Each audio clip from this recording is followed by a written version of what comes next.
ଜୟ ଜଗନ୍ନାଥ ସାଙ୍ଗମାନେ। CSID ସୁଭଦ୍ରା କିଭଳି ଭାବେ ପକାଯାଏ ଚାଲନ୍ତୁ ଦେଖିବା।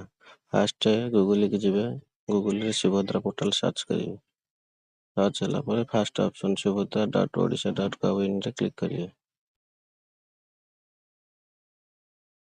ଓପନ୍ ହେଇସାରିଲା ପରେ ରାଇଟ୍ ସାଇଡ୍ରେ ଅଧିକାରୀ ଲଗ୍ଇନ୍ରେ କ୍ଲିକ୍ କରିବେ। ତାପରେ CSC ଲଗ୍ଇନ୍ରେ କ୍ଲିକ୍ କରିବେ। ଯଦି ମୋ ସେବା ଆଇଡି ଅଛି ମୋ ସେବାରେ ମଧ୍ୟ କ୍ଲିକ୍ କରିକି ଖୋଲିପାରିବେ। ଏଠାରେ CSC ଆଇଡି ଓ ପାସୱାର୍ଡ ଦେଇ ଲଗ୍ଇନ୍ କରନ୍ତୁ। ଲଗ୍ଇନ୍ ହେଲା ପରେ ଦେଖନ୍ତୁ ଲେଫ୍ଟ ସାଇଡ୍ରେ ନ୍ୟୁ ଆପ୍ଲିକେସନ୍ ଓ ସବମିଟେଡ୍ ଆପ୍ଲିକେସନ୍ ଅଛି। ଆପଣ ସବମିଟେଡ୍ରେ କ୍ଲିକ୍ କଲେ ଆପଣଙ୍କୁ ପୁରୁଣା ଫାଇଲ୍ ସବୁ ଦେଖାଯିବ, ଆଗରୁ ଯେଉଁମାନେ ପକାଇ। ଆପଣ ଯେହେତୁ ନ୍ୟୁ ଆପ୍ଲିକେସନ୍ରେ କ୍ଲିକ୍ କରି ଆଧାର ନମ୍ବରଟି ଲେଖି ସବମିଟ୍ ବଟନ୍ରେ କ୍ଲିକ୍ କରନ୍ତୁ।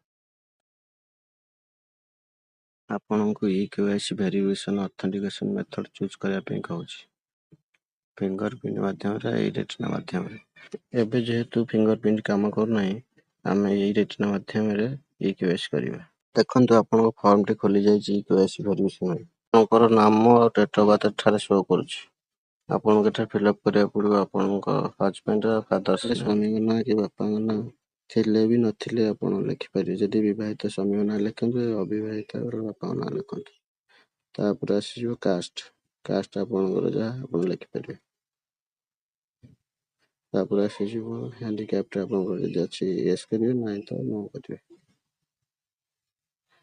ତାପରେ ମୋବାଇଲ ନମ୍ବରଟି ଆପଣ ଲେଖିବେ। ତା ତଳକୁ is your mobile number A smartphone ପଚାରୁଛି କି ଆପଣଙ୍କର ମୋବାଇଲ ନମ୍ବରଟି ଗୋଟେ ସ୍ମାର୍ଟଫୋନରେ ବ୍ୟବହୃତ କି?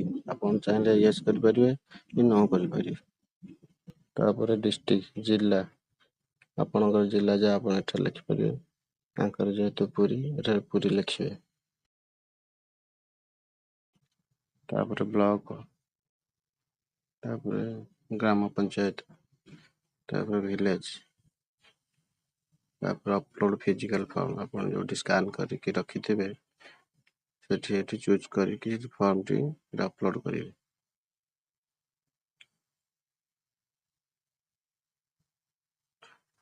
ଅପଲୋଡ଼ ହେଇସାରିଲା ପରେ ଏଠାରେ ସବୁ ଘରେ ଟିକ୍ ଚିହ୍ନ ମାରିବେ। ଆବେଦନକାରୀଙ୍କ ଦ୍ୱାରା ଘୋଷଣା, ଏଠାରେ ସବୁ ଟିକ୍ ଚିହ୍ନ ମାରନ୍ତୁ। ତା ତଳକୁ ସମ୍ମତି, ଆପଣ ସମ୍ମତି ଜଣାଇବେ। ଲାଷ୍ଟକୁ ଏଠାରେ ଲେଖାଯାଏ ଯେଠାରେ ମୁଁ ଉପରୋକ୍ତ ବିବୃତ୍ତି ପାଇଁ ମୋର ସମ୍ମତି ଜଣାଉଛି। ତାପରେ ପ୍ଲେସ୍ ବା ଜାଗା, ଆପଣ ଯେଉଁ ଜାଗାରେ ରହୁଛନ୍ତି ସେ ଜାଗାର ନାମ ଏଠି ଲେଖି ସବମିଟ୍ କରନ୍ତୁ।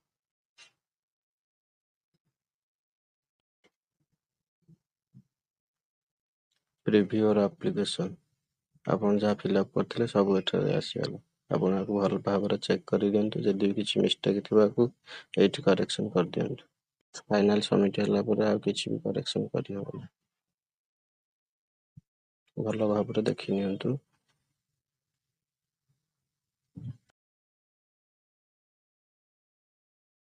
ଭଲ ଭାବରେ ଦେଖି ସାରିଲା ପରେ ଲାଷ୍ଟକୁ ପ୍ରୋସିଡ୍ ବଟନରେ କ୍ଲିକ୍ କରନ୍ତୁ।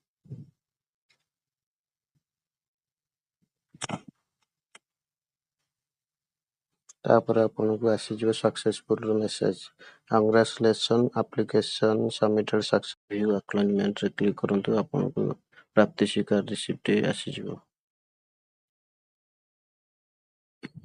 ରିସିପ୍ଟଟିକୁ ଆପଣ ଗୋଟେ ପ୍ରିଣ୍ଟ ବାହାର କରି କଷ୍ଟମରକୁ ଦେଇ ଦିଅନ୍ତୁ।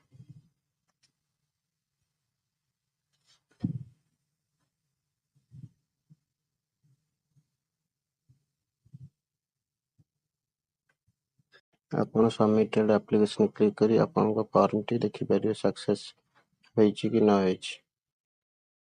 ହଉଛି ସାଙ୍ଗମାନେ, ଦେଖା ହବ ନେକ୍ସଟ ଭିଡ଼ିଓ। ଆଧାର ସିଡିଂର ଷ୍ଟାଟସ୍ କିଭଳି ଚେକ୍ କରାଯାଏ ଆଉ ଆଧାର ସିଡିଂ କିଭଳି କରାଯାଏ।